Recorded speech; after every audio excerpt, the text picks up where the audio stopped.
Isang bagong virus na kahawig daw ng SARS o ang Severe Acute Respiratory Syndrome ang natuklasan ng World Health Organization sa Saudi Arabia.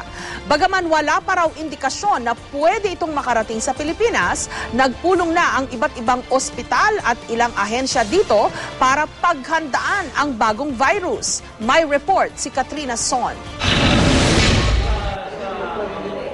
Taong 2002 nang makilala ng buong mundo ang nakakahawa at nakakamatay na sakit na Severe Acute Respiratory Syndrome o SARS. Sa Pilipinas, 2 ang namatay sa sakit na ito.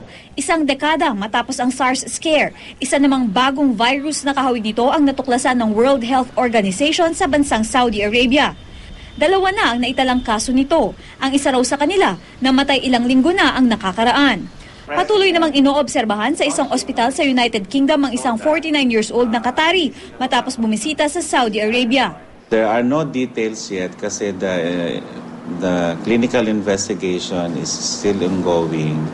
It's SARS-like because they were able to test the specimen for coronavirus, which is the virus responsible for SARS.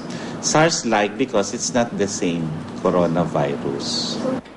Wala pa raw ibang detalye ang sakit na tinatawag ngayong novel coronavirus. Pero ang mga pasyente, nakakaranas daw ng biglaang hirap sa paghinga at kidney failure. Wala pa rin daw indikasyon na pwedeng kumalat ito sa ibang bansa kabilang na ang Pilipinas.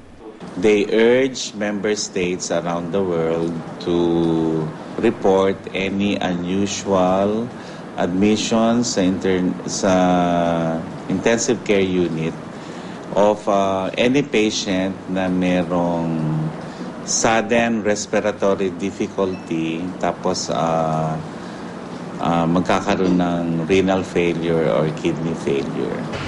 Sa Pilipinas, nagpulong na raw ang mga taga-Department of Health, San Lazaro Hospital, Bureau of Quarantine, Lung Center of the Philippines at WHO para makapaghanda. Pero hindi pa naman daw kailangang magpalabas ng travel advisory. Mula September 26 hanggang October 13, aabot daw sa mahigit 6,000 Pilipinong Muslim pilgrims ang magtutungo sa Saudi Arabia.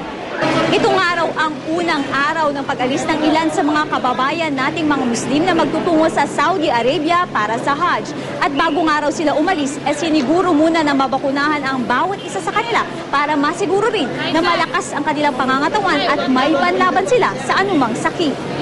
Actually, ngayon lang namin narinig yan, yung bagong virus na yan.